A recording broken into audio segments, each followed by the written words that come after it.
ሰላም ጤና ይስጥልን የተወደዳችሁ የመሃል ሚዲያ አድማጭ ተመልካቾቻችን እንደምንውላችኋል ነው ለዛሬ ዕለት አርብ ወደ እናንተ እንዲደርሱ ያጠናቀርናቸውን የቀን መረጃዎቻችንን ይዘንላችሁ ቀርበናል። በቅድሚያም ዋና ዋናዎቹን ሁለት እጁን ነሴሞጣ ዙሪያን ከተለያየ ቦታ በመሰባሰብ የጥፋት ኃይሉ ሙገር ቀበሌ ካለው የወገን የጸጥታ ኃይል ጋር ግጭትን አደረገ።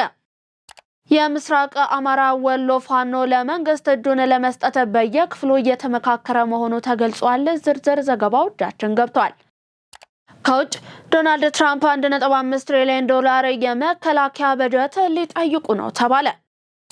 የተወደዳችሁ የመሃል ሚዲያ አድማጭ ተመልካቾቻችን ቀደም ብለን ያደረስናችሁ ዋና ዜናዎቻችን ናቸው። ከመሸጋገሪያ በኋላ ስንመለስ ወደ ዝርዝሩ የምናልፍ ይሆናል። 35% እውነተኛ ቅናሽ ለ15 ውድ የመሃል ሚዲያ ቤተሰቦች ብቻ ከዲኤምሲ ሪል ስቴት በነፋሻማው አለቡ መብራት ኃይል በላፍቶ ፓርክና በቻድ ኤምባሲ በተከበበው ኮምፓውንድ መንደራችን ውስጥ ከስቱዲዮ እስከ ባለ 4 መኝታ አፓርትመንቶችን እንዲሁም ፓኖራሚክ ቪው ማለትም በአራቱም አቅጣጫ ውብ የተፈጥሮ እይታና የከተማ እይታ ያላቸውን ፔንታውሶችን ጨምሮ በእያንዳንዱ ቤቶች ላይ እስከ 3.5 ሚሊዮን ብር የሚደርስ ቅናሽ አድርገናል። እንዲሁም 60% ከወለድ ነፃ ባንክ ብድር ቤቱን ከተረከቡ በኋላ እየኖሩበት አለያም እያከራዩት የሚከፍሉበትን እድል አመቻችተናል። በተጨማሪም አንድ ቤት ለገዛ አንድ ቤት በነፃ የሚያገኙበትን እድልና ሙሉ የቤት ዕቃም በነፃ ያገኛሉ። ምን ይሄ ብቻ! በአማራው ዘመናዊ መንደራችን ውስጥ የመዋኛ ገንዳ፣ የልጆች መጫወቻ፣ የስፖርት ማዘውተሪያ፣ ጂምና ቤተ መጻሕፍት፣ ፓርኪንግና ኤሌክትሪክ ቻርጅ መሙያ መሳሪያን ጨምሮ ሁሉን አቀፍ መዝናኛ ሟልተን ዓለም አቀፍ ስታንዳርድ ጥራት ያላቸውን ቤቶች በ5% ቅድመ ክፍያ ብቻ የግሎ ያድርጉ። ለበለጠ መረጃ በ0907 888883 አለያም በ0995 757554 ላይ ይደውሉ። በቀዳሚነት ወደ ያዝነው መረጃችን አለፍ። ሁለት እጁን ነሴሞጣ ዙሪያን ከተለያየ ቦታ በመሰባሰብ የጥፋት ኃይሉ ሙገር ቀበሌ ካለው የወገን የጸጥታ ኃይል ጋር ግጭትን አድርጓል። ጀግናው መከላከያ ሰራዊታችን እንዲሁም ጥምር የጸጥታ ኃይሉ በወሰደው የመከላከል እርምጃ በስም የሚታወቅ የተደመሰሰ የጥፋት ኃይል 15 ሲሆን የቆሰለ 9 መሆኑ ተገልጿል። በዚህም ላመስግን ሙንዬ የሻለቃ ዘመቻ ኃላፊ፣ ቀራለም ታደሰ ሻምበል መሪ፣ ተሾመ ቸኮል ሻምበል መሪ፣ ስማቸው ይሁኔ አበበ ጫኔ፣ ተረፈ አላምራው መቶ መሪ፣ መኳንንት ለወዬ አስጨንቃቸው መለሰ፣ ፈለቀ በዚህ የብርጌድ ህዝብ ግንኙነት፣ ወለላው መንገሻው፣ ተረጨ ሞገስ፣ በልስቲ አለበለ፣ ተመቸው አለሙ፣ ጠገናው ሙላት፣ ይልቅ አልቁሜ ከተደመሰሱት መካከል ናቸው። የምስራቅ አማራ ወሎ ፋኖ ለመንግስት እጁን ለመስጠት በየክፍሉ እየተነጋገረ መሆኑ ተሰማ። የላስታ አሳምነው ጽጌ ኮር እንዲሁም የደጋው መብረቅ ኮር አባላት ትግሉ ተሸጧል፣ ለትግሉ ፈርቀዳጆች ለነ ፍቅሩ ሙልዬ ያልሆነ ትግል ለኛ ምናችን ነው በማለት በየክፍሉ የመከረ ነው። እነ ምሬ ወዳጆም መቀሌ በተደጋጋሚ በመደወል የመፍረስ አደጋ ገጥሞናል፣ ጦሩ ከቁጥጥራችን ውጪ ሆኗል፣ ከፍተኛ ችግር ውስጥ ነን በማለት መናገራቸው ተሰምቷል። በጋሞ ዞን የተፈጥሮ አደጋ የተጎዱ ወገኖችን በዘላቂነት ለማቋቋም በሚደረገው ጥረት የምክር ቤቱ ድጋፍ ተጠናክሮ ይቀጥላል ሲሉ የህዝብ ተወካዮች ምክር ቤት ምክትል አፈጉባኤ ሎሚ በዶ ገለጹ። የህዝብ ተወካዮች ምክር ቤት በጋሞ ዞን የተፈጥሮ አደጋ ጉዳት ለደረሰባቸው ወገኖች የ10 ሚሊዮን ብር ድጋፍን አድርጓል። የምክር ቤቱ ምክትል አፈጉባኤ ሎሚ በዶ እንዲሁም የመንግስት ተጠሪ ሚኒስትር ዴታ ዶክተር ምህረቱ ሻንቆ በስፍራው በመገኘት ድጋፉን አስረክበዋል። ምክትል አፈጉባኤዋ በዚህ ጊዜ ባስተላለፉት መልእክትም ተጎጂዎችን ለመደገፍና በዘላቂነት ለማቋቋም በሚደረገው ጥረት የምክር ቤቱ ድጋፍ ተጠናክሮ ይቀጥላል ብለዋል። በአካባቢው መሰል አደጋዎች ዳግም እንዳይከሰቱ የአካባቢ ጥበቃ ስራዎችን ማጠናከር እንዲሁም ተገቢውን ጥንቃቄ ማድረግ እንደሚገባም አስገንዝበዋል። የጋሞ ዞን ዋና አስተዳዳሪ ዶክተር ደምሴ አድማሱ ለአደጋው ተጎጂዎች ድጋፍ እያደረጉ ላሉ ተቋማትና ግለሰቦች አመስግነው የህዝብ ተወካዮች ምክር ቤት ከአደጋው ማግስት ጀምሮ በአብሮነት በመቆም እንዲሁም ላደረገው ድጋፍ ምስጋናን ቸሯል። በመንግስት በኩል ተጎጂዎችን በዘላቂነት ለማቋቋም የተቀናጀ ጥረት በመደረግ ላይ መሆኑን ገልጸውም በቀጣይነትም የሁሉም አካላት ድጋፍ እንዳይለይም ጠይቀዋል። አፍሪካ ሆልዲንግ ግሩፕ አራተኛ መደበኛ እንዲሁም ሁለተኛ አስቸኳይ ጉባኤውን አካሄደ። አፍሪካ ሆልዲንግ ግሩፕ አራተኛ መደበኛ እንዲሁም ሁለተኛ አስቸኳይ ጉባኤውን አካሂዷል።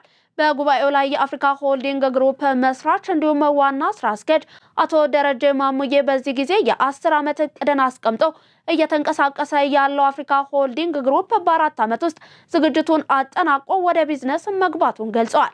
1 ሲደመር 8 ይበልጣል ከ9 እኩል ይሆናል 150 በሚል መርህን ይዞ የሚሰራው አፍሪካ ሆልዲንግ ግሩፕ ዋና ትኩረቱን ቤት ላይ በማድረግ የተለያዩ ስራዎችን እየሰራ እንደሚገኝም ገልጸዋል። በዚህም በሱሉልታ በ10 ሄክታር ላይም የድንጋይ መፍጫ ስራ መጀመሩን እንዲሁም በጉጂ ሻኪሶ ላይ ወርቅ የማምረት ስራን በስፋት እያከናወነ መሆኑን ጠቅሰዋል። በጉባኤው ላይ የካምፓኒው ራዕይ ሲነገርም የዓመት ኦዲት ሪፖርት በማቅረብ እንዲሁም ከባለ አክሲዮኖች ጋር ውይይት በማድረግ እንዲሁም ለተነሱ ጥያቄዎች ምላሽ በመስጠት ጉባኤው ተጠናቋል። ዋና ትኩረታችን ግን ቤት ላይ ነው የምናደርገው።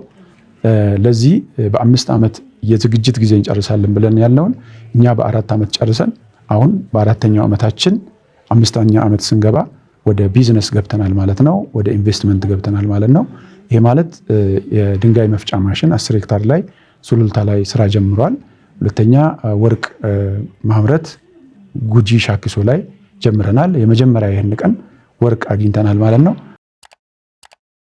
የአዲስ አበባ ከተማ አስተዳደር ንግድ ቢሮ በነዳጅ ማደያዎች ቅድሚያ አገልግሎት የሚያገኙ ተቋማትን ይፋ አደረገ።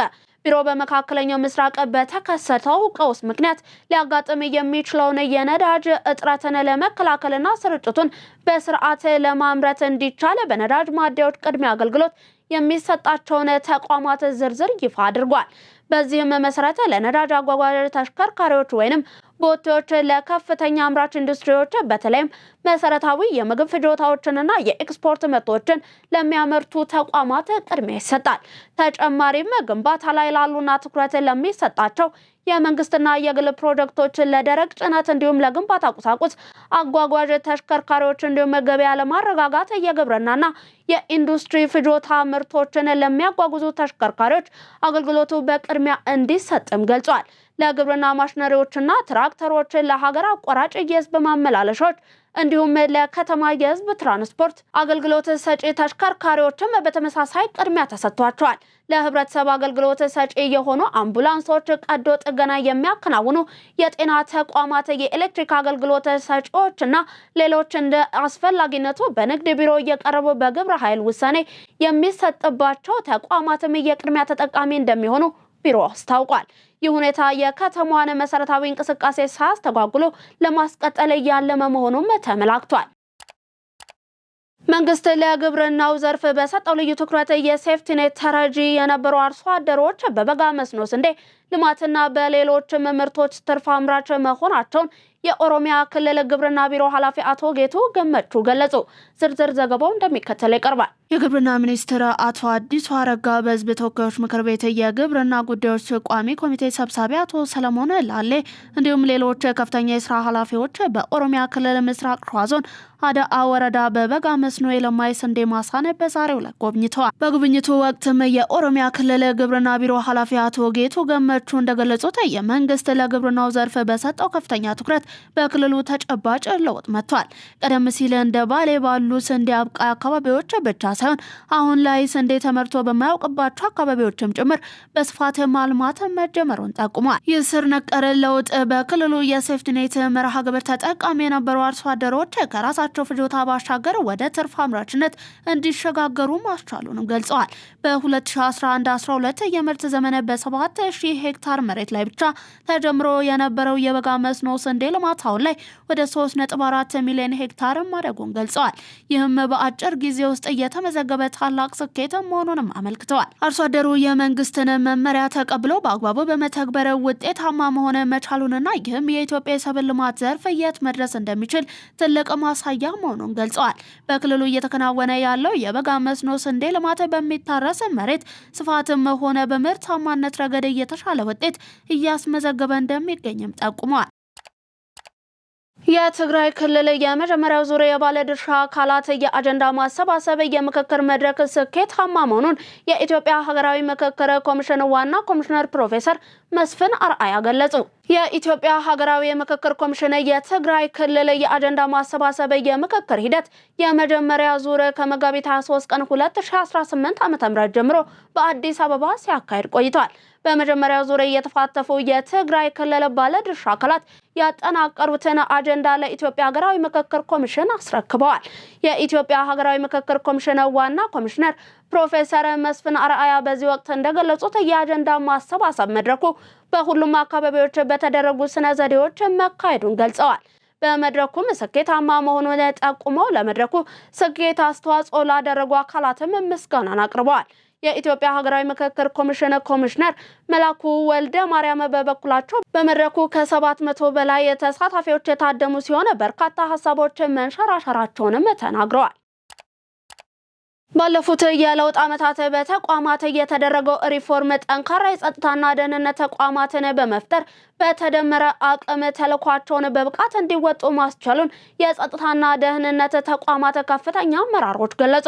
ሀገራዊ ቀጠናዊና ዓለም አቀፋዊ የጸጥታና ደህንነት ምህዳሩን የገመገመው ብሔራዊ የደህንነት ኮንፈረንስ ተካሂዷል። ተጨማሪ አለን። በኮንፈረንሱ የተሳተፉት የጸጥታና ደህንነት ከፍተኛ አመራሮች በሰጡት ማብራሪያ ተለዋዋጭ ቀጠናዊና ዓለም አቀፋዊ ሁኔታዎችን ታሳቢ ያደረገ ሀገራዊ የጸጥታ ምህዳር መገንባቱን ገልጸዋል። የኢትዮጵያ ፌዴራል ፖሊስ ኮሚሽነር ጀነራል ደመላሽ ገብረ ሚካኤል እንደገለጹትም ባለፉት የለውጥ ዓመታት መንግስት ከተገበራቸው የሪፎርም አምዶች አንዱ ጠንካራ ገለልተኛ የጸጥታና ደህንነት ተቋማትን መገንባት ነው። በሪፎርሙም ፌዴራል ፖሊስን ጨምሮ የጸጥታና ደህንነት ተቋማት በሰው ኃይል በዘመናዊ ቴክኖሎጂና በአደረጃጀት እየላቁ እንዲሆኑ መደረጋቸውን ተናግረዋል። የለውጥ እርምጃዎች በሀገሪቱ ያለውን ጸጥታና ሰላምን ለማጽናትና በቀጣይም ተልዕኮዎችን ለመሸከም የሚያስችል ተቋማዊ አቅም መፍጠር ያስቻሉ መሆኑን ገልጸዋል። ለሀገር ብቻ ሳይሆን ለጎረቤት ሀገራትም ጭምር አለኝታ የሆኑ የጸጥታና ደህንነት ተቋማት መገንባታቸውንም ነው ያብራሩት።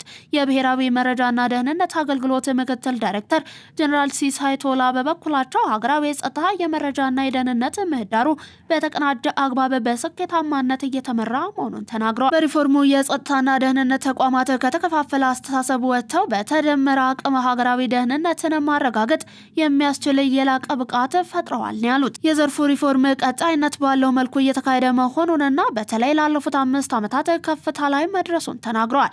የጸጥታና ደህንነት ተቋማት የተለያዩ ፈተናዎችን በውጤታማነት በማለፍ እየተጠናከሩ መምጣታቸውንም ገልጸዋል። ተቋማቱ ሀገራዊ ቀጠናዊና ዓለም አቀፋዊ ተለዋዋጭ ሁኔታዎችን ታሳቢ ባደረገ መልኩ ተልዕኳቸውን በአስተማማኝ ሁኔታ በመወጣት ላይ ይገኛሉ ብለዋል። የኦሮሚያ አስተዳደርና ጸጥታ ቢሮ ኃላፊ ኮሚሽነር አራርሳ መርዳሳ ሀገራዊ ለውጡ በጸጥታና ደህንነት ተቋማት መካከል ቅንጅታዊ አሰራርን እያጠናከረ ምህዳርን መፍጠሩን ገልጸዋል። በክልል ደረጃም የነበሩ የጸጥታ ችግሮችን በሰላማዊ መንገድ እንዲፈቱና የሕግ የበላይነትን በማስፈን ረገድ ከፍተኛ አቅምና ውጤት እያመጣ ነው ብለዋል። የአማራ ክልል ፖሊስና ዋና ጠቅላይ መምሪያ አዛዥ ኮሚሽነር ዶክተር ዘላለም መንግስት የተቋማዊ ሪፎርሙ ሀገሪቱ ከውስጥም ሆነ ከውጭ የሚገጥማትን የጸጥታና ደህንነት ጥቃትን በብቃት ለመመከት የሚያስችል አቅም መፈጠሩን ተናግረዋል። የጸጥታና ደህንነት ሪፎርሙ ተናባቢና ተደጋጋፊ ተቋማትን መፍጠር እያስቻለ መሆኑንም ነው የገለጹት። የጸጥታና ደህንነት አመራሮቹ አክለውም ለ7ኛው ጠቅላላ ምርጫ ስኬታማነት የጸጥታና የደህንነት ግብረ ኃይል እቅድ በማዘጋጀት እየሰሩ መሆኑን ገልጸዋል። በሀገሪቱ አስተማማኝ ሰላምና ደህንነትን ለማረጋገጥ በቅንጅት የተከናወኑ ተግባራት ምርጫውን በተሳካ ሁኔታ ለማካሄድ የሚያስችል አቅምና እድል መፍጠራቸውን አስረድተዋል። ከ6ኛው ጠቅላላ ምርጫ ተሞክሮ በመነሳትም ባለፉት 8 ወራት የጸጥታ መዋቅሩ የጋራ እቅድ አዘጋጅቶ ከፌዴራል እስከ ክልል ድረስ በርካታ ተግባራትን ማከናወኑን ጠቅሰዋል። በዚህም ምርጫውን በተሳካ መንገድ ለማካሄድ ምቹ የጸጥታና የደህንነት ምህዳር መፈጠሩን ተናግረዋል። ከቅድመ ምርጫ እስከ ድህረ ምርጫ ምንም አይነት ስጋት እንዳይፈጠር ተቋማቱ ቅንጅታቸውን አጠናክሮ እንደሚሰሩም አረጋግጠዋል። በሐረሪ ክልል ባለፉት የለውጥ ዓመታት የተከናወኑ ስራዎች ለቀጣይ ትውልድ ጠንካራ መሰረት እየጣሉ መሆናቸውን የክልሉ የመንግስት ኮሚኒኬሽን ጉዳዮች ጽህፈት ቤት ኃላፊ አቶ ሄኖክ ሙሉነህ ገለጹ። መጋቢት ወር የኢትዮጵያ የመለወጥ ፍላጎት እውን የሆነበትና የብልጽግና ጉዞ የተጀመረበት ወርም ነው ብለዋል። ለውጡን ተከትሎ የመደመር መንግስት ሀገር መምራት ከጀመረበት ጊዜ ወዲህ በማህበራዊ በኢኮኖሚና ፖለቲካዊ መስኮች መርታዎች ተመዝግበዋል ብለዋል። በፖለቲካ ረገድ ከለውጡ በኋላ በክልሉ በሴራና ፖለቲካ ወደ መርህ ፖለቲካ ከመገፋፋትና ከጥላቻ ወደ ሰላምና አብሮነት እንዲሸጋገርም አድርጎናል ብለዋል። በኢኮኖሚ ረገድ በግብርና እንዲሁም በቱሪዝም ልማት የክልሉን ሕዝብ ተጠቃሚ ያደረጉ በርካታ ውጤቶች መገኘታቸውንም ጠቅሰዋል። በማህበራዊ ልማት ዘርፍም የትምህርት ጥራት ከማጎልበትና የጤና አገልግሎት ጥራትና ተደራሽነትን ከማረጋገጥ አንጻር የተለያዩ ስራዎች መከናወናቸውን ኃላፊው ገልጸዋል። አደጋ ተጋርጦበት የነበረው ዓለም አቀፉ የጀጎል ቅርስም ከአደጋ መታደግ የተቻለው በዚሁ የለውጥ ዓመታት ነው ሲሉ ገልጸዋል። በሸገር ከተማ ባለፉት የለውጥ ዓመታት በተከናወኑ ተግባራት ማህበራዊና ኢኮኖሚያዊ ችግሮችን ለመፍታት ያስቻሉ ስራዎች ተሰርተዋል ሲል የከተማው አስተዳደር አስታወቀ። በከተማ አስተዳደሩ በተከናወኑ ተግባራት ዙሪያ ኢትዮጵያ ዜና አገልግሎት በመከተል ከንቲባ ማዕረግ የአስተዳደርና አገልግሎት ክላስተር አስተባባሪ የሆኑት አቶ ጉግሳ ደጀኔ እንዳሉትም ሸገር ከተማ በለውጡ ዓመታት ተመስርቶ በአጭር ጊዜ በርካታ ማህበራዊ እንዲሁም ኢኮኖሚያዊ ስኬቶችን አስመዝግቧል። የለውጡ ዓመታት በከተማ አስተዳደሩ የነዋሪውን ሁለንተናዊ ብልጽግናን እውን ለማድረግ የሚያስችሉ ውጥኖች የተተገበሩበት ነው ብለዋል። በእነዚህ ዓመታት በተመዘገቡ ዋና ዋና ስኬቶች መካከልም በከተማው እጅግ ኋላ ቀር የነበረውን የመሰረተ ልማት ዝርጋታ ስራዎችን ማሻሻል አንዱ መሆኑን ጠቅሰዋል። የኢትዮጵያንና የቀጠናውን ደህንነትና ጥቅምን ለማስከበር በሁሉም መስክ ልቆ መገኘትና ትብብርን ማጠናከር ወቅታዊና አማራጭ የሌለው ጉዳይ ነው ሲሉ የብሔራዊ መረጃና ደህንነት አገልግሎት ዳይሬክተር የሆኑት ጀነራል አምባሳደር ሬድዋን ሁሴን ገለጹ። አምባሳደር ሬድዋን ይህንን ያሉት በተካሄደው ሁለተኛው የብሔራዊ ደህንነት ኮንፈረንስ ላይ ነው። ዝርዝር ዘገባ አለን። የብሔራዊ መረጃና ደህንነት አገልግሎት ዳይሬክተር ጀነራል አምባሳደር ሬድዋን ሁሴን ባለፉት ዓመታት የጸጥታ ሁኔታው ተለዋዋጭ የተገማችና ውስብስብ ክስተቶችን ማስተናገዱን አውስተዋል። በአማራና ኦሮሚያ ክልል የሚንቀሳቀሱ ጸረ ሰላም ኃይሎችና አሸባሪ ቡድኖች የተለያዩ ችግሮች ሲፈጥሩ መቆየታቸውንም ያነሱ የውስጥና የውጭ ጠላቶች ኢትዮጵያን የማያባራ ዙሪት ውስጥ ለማስገባት ሙከራዎች ሲያደርጉ መቆየታቸውንም ጠቅሰዋል። የጸጥታና ደህንነት የተቋማት ስጋቶችን ለመከላከል ህዝቡ በሰላም ወጥቶ እንዲገባ ለማስቻል ከህብረተሰቡ ጋር በመተባበር ውጤታማ ስምሪትና የህግ ማስከበር እርምጃ በመውሰድ ሀገራዊ ሰላምና ደህንነትን የማረጋገጥ ተልዕኳቸውን በስኬት በመወጣት ላይ ናቸው ብለዋል። ሁኔታዎችን በፍጥነት እየተለዋወጡ መምጣታቸውን በመጥቀስም በጎረቤት ሱዳን የእርስ በርስ ጦርነት መባባሱን፣ በሶማሊያ እንደ አልሸባብና አይኤስአይኤስ ያሉ አሸባሪዎች ማንሰራራታቸውን፣ የጥቃት ስልታቸውንም እየተለዋወጠ መምጣቱን አንስተዋል።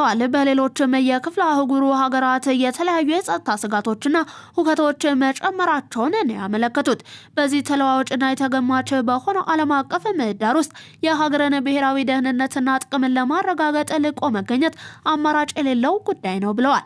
የውስጥ አቅምን በትብብርና በቅንጅት በማሳደግ ለሀገራዊ ተልዕኮ የሚሰማራ ኃይልን ማብዛትና ማጠናከር ተገቢ መሆኑን ጠቁመዋል።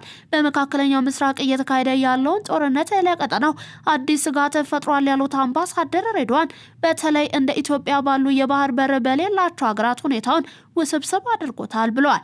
ኢትዮጵያ የባህር በር መዳረሻ ለማግኘት በምታደርገው ጥረት ወቅታዊ የጂኦፖለቲካዊ አሰላለፎችን በፍጥነት ከመቀየራቸው ባሻገር ቀጠናው በቀይ ባህር ላይ ተጽዕኖ ለመፍጠር በሚፈልጉ ኃይሎች የፉክክር መናኸሪያ የሆነ መምጣቱን ተጨማሪ ስጋት ደቅኗል ነው ያሉት። በመካከለኛው ምስራቅ ወቅታዊ ሁኔታ የተፈጠረውን የነዳጅ አቅርቦት ችግርን ለመቆጣጠር መንግስት ያሳለፋቸውን ውሳኔዎች በአግባቡ እየተገበሩ እንደሚገኝ የመዲናው አገልግሎት ሰጪ የነዳጅ ማደያዎች ገለጹ። የመካከለኛው ምስራቅ ግጭትን ተከትሎ በርካታ የዓለም ሀገራት በነዳጅ አቅርቦት ሰንሰለት ላይ የተፈጠረውን አስቸጋሪ መስተጓጎል በመቋቋም የሚያስችል ጥብቅ የቁጠባ መመሪያዎችን በማሳለፍ ላይ ናቸው። በዚህ ርዕሰ ጉዳይ ዙሪያ ዝርዝር ዘገባ አለን፣ እንደሚከተል ይቀርባል። ጠቅላይ ሚኒስትር ዶክተር አብይ አህመድ የመካከለኛው ምስራቅ ወቅታዊ ሁኔታን ተከትሎ በነዳጅ አቅርቦት ሰንሰለት ላይ የተፈጠረውን ችግር ለማቋቋም ዜጎች ነዳጅን በቁጠባ እንዲጠቀሙ ማሳሰባቸው ይታወሳል። የንግድና ቀጠናዊ ትስስር ሚኒስቴር የነዳጅ አቅርቦት ሰንሰለትን በቁጠባና በጥብቅ ቁጥጥር መምራት የሚያስችል ተጽዕኖ መቋቋሚያ እቀባዎችንም አሳልፏል። የንግድና ቀጠናዊ ትስስር ሚኒስትር ዶክተር ካሳሁን ጎፌ የመንግስትን የነዳጅ ቁጠባና ቁጥጥር ስልትን ውሳኔዎችን ይፋ አድርጓል። በዚህም በተለይም ነዳጅ የሚጓጓዙ ተሽከርካሪዎች በማደያ የቅድሚያ እንዲሰጣቸው ከፍተኛ አምራችና የኤክስፖርት ድርጅቶች በቀጥታ ልዩ ትኩረት የሚሹ የመንግስትና የግል ፕሮጀክቶችን በቀጥታ የገቢና ወጪ ንግድን ጨምሮ መሰረታዊ የፍጆታ ምርቶችን የሚያጓጉዙ ተሽከርካሪዎች፣ ግብርናን የሚያዘምኑ ትራክተሮችና የከተማና ሀገር አቀፍ የብዝሃነት ትራንስፖርት ተሽከርካሪዎች በማደያዎች ቅድሚያ እንዲያገኙ የነዳጅ አጠቃቀም አሰራርን አብራርቷል። በአዲስ አበባ የነዳጅ አገልግሎትን የሚሰጡ ማደያዎች ለኢትዮጵያ ዜና አገልግሎት እንደገለጹትም የነዳጅ አቅርቦት ሰንሰለቱን በቁጠባና በጥብቅ ቁጥጥር ለመምራት መንግስት እያሳለፈውን ውሳኔ አክብረው እየሰሩ ይገኛሉ። የቀበና ኦላ ነዳጅ ማደያ ኃላፊ አማረ ሽታውን የመንግስትን የነዳጅ ቁጠባና ቁጥጥር የውሳኔ አቅጣጫን በማክበር አገልግሎት እየሰጡ እንደሚገኙ ገልጸዋል። በተለይም ቅድሚያ ሊሰጣቸው የሚገኙ ተሽከርካሪዎችን ፈጣን አገልግሎት እንዲያገኙ በማድረግም ከባለድርሻ አካላት ጋር በቅንጅት እየሰሩ መሆናቸውን ገልጸዋል። የቄራኖክ ማደያ የኦፕሬሽን ስራ አስኪያጅ ወልደ ማርያም ፉጃው በነዳጅ አቅርቦት እየተፈጠረውን ተጽዕኖ ለመቋቋምም ምርትን በቁጠባና በመንግስት ውሳኔ መሰረት እያቀረብን ነው ብለዋል። የተወደዳችሁ የመሃል ሚዲያ አድማጭ ተመልካቾቻችን እየተመለከታችሁ የምትገኙት ለዛሬ ዕለት አርብ ወደ እናንተ እንዲደርሱ ያጠናቀርናቸውን የቀን መረጃዎቻችንን አሁን ደግሞ ከውጭ ያዝናቸው እናልፋለን። በተዋበችውና ለመኖሪያ ምቹ በሆነችው ሲኤምሲ ከአፍሪካ ኮንቬንሽን ሴንተር ፊት ለፊት ድሪም ቢልደርስ ሪል ስቴት ከ620 ሺህ ብር ቅድመ ክፍያ ጀምሮ ከባለ 1 እስከ ባለ 3 መኝታ ቤቶችን ከተለያዩ የካሬ አማራጮች ጋር ከ7 እስከ 30% ቅናሾች ያሉትን በተጨማሪም 50% የባንክ ብድር የተዘጋጀላቸውን ዘመናዊና ቅንጡ የመኖሪያ መንደር ሁለተኛ ፌዝ ለሽያጭ አቅርበናል። የምንሸጥሎ ቤት ብቻ አይደለም፣ ደህንነቱ የተጠበቀ ጥሩ ማህበራዊ ህይወትን የምትመሰርቱበት ልጆቹ ከኩዮቻቸው ጋር ቦርቀው የሚያድጉበት ሰፊ የመኖሪያ መንደርም ነው። የዚህ ወርቃማ ዕድል ተጠቃሚ ለመሆን ይደውሉልን። ድሪም ቢልደርስ ሪል ስቴት ህልሞን እንገነባለን። የአሜሪካው ፕሬዝዳንት ዶናልድ ትራምፕ 1.5 ትሪሊዮን ዶላር የመከላከያ በጀትን ሊጠይቁ ነው። የአሜሪካው ፕሬዝዳንት ዶናልድ ትራምፕ በሚቀጥለው 2027 የፈረንጆቹ የበጀት ዓመት 1.5 ትሪሊዮን ዶላር የመከላከያ በጀት ዛሬ አርብ ኮንፈረንሱን ሊጠይቁ ነው ተብሏል። የበጀቱን መጠን በአሜሪካ ታሪክ ከፍተኛው የመከላከያ በጀትም ጥያቄ ነው።